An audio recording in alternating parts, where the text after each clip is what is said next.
Thanks for joining me today on our new agent training session on prospecting. One of the things that have got to be at the forefront of your mind is, how do I find buyers? How do I spread the word that this is the career that I have chosen at this point? How do I market myself without spending a lot of money? A lot of this is going to depend on your specific niche and your target business plan. But the good news is that you have the time to put in that extra effort right now. Once you start getting involved with clients, you're not going to have that time. So right now you want to maximize your effort and hit the ground running. One of the very first things that you want to do is really sit down and work hard on developing the list, your sphere of influence list. This list is going to consist of all of your family, all of your friends, all of your business acquaintances, and just regular acquaintances.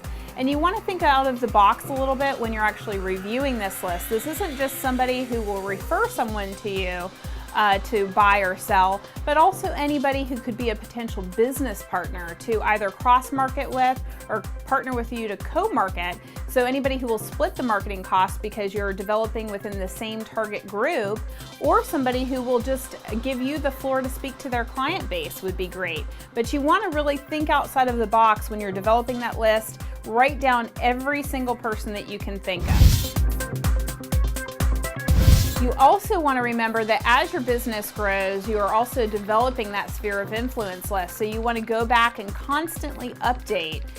Make sure that it's an appointment you make for yourself once a week at least, that you are developing that list and adding any new contacts to it. The other thing that you want to do is create a script. Practice that script. So, before you get on the phone, before you start sending emails, you want to develop your story, why you joined the business, what it is that brought you to the business, what it is that you love about this business, what particular niche you're developing or specializing in, and write a script, practice it, and then get on the phone with people. The other thing that you want to take advantage of right now is open houses. Before the end of this week, go to your learning center, go to the discussion board. In the local discussion board, you want to ask agents if they would be willing to allow you to do open houses in their listings. They are very welcoming generally to do that. They don't have the time because they're busy with clients on the weekends. You do have the time, and this is a great opportunity for you to practice your scripts and also gain new contacts. Next, you want to go onto the MLS, look for expired listings to reach out to. You can also visit your particular target area and look for sale by owner signs. This is a great potential for short sales in both of those categories.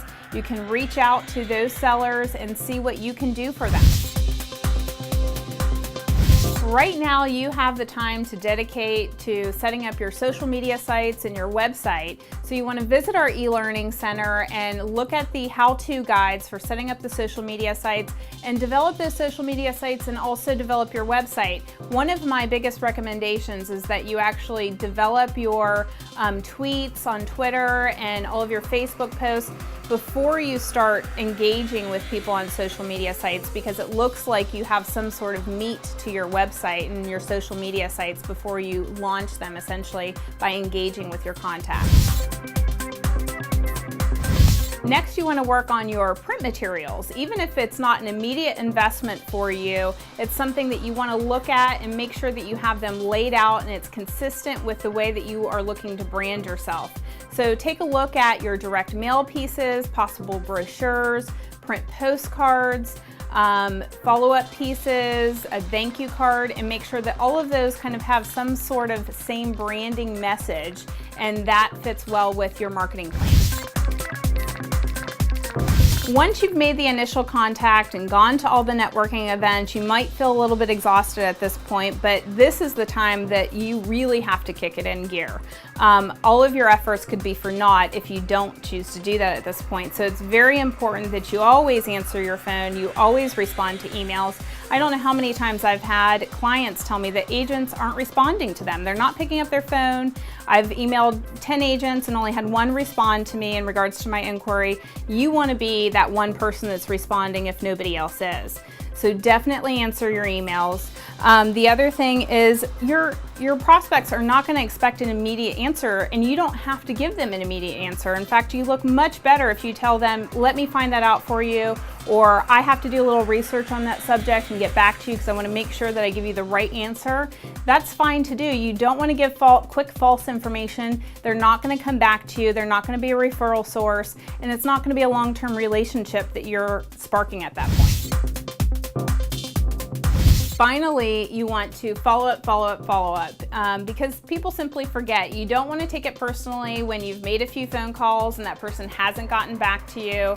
They may just be busy with their own lives. It's not all about you or getting back to you. So you want to continue to follow up. I don't know how many times I haven't answered and bought into something immediately, but even a year later, I've finally done it because somebody has reminded me of it.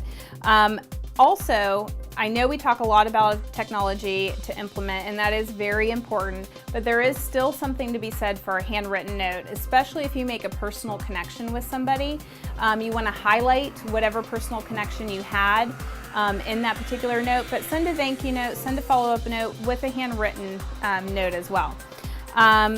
Set up a contact management system. Very important. The system that I use is called Plaxo.com, but it reminds me of like anniversaries, birthdays, children's birthdays, common interests.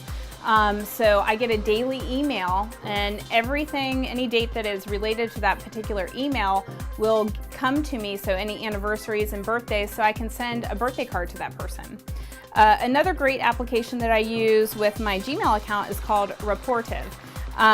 It connects my Gmail account with like their Facebook account, their Twitter account, so I'm updated on the right-hand corner of my composition box when I'm sending that email of any of their recent Facebook posts or their tweets.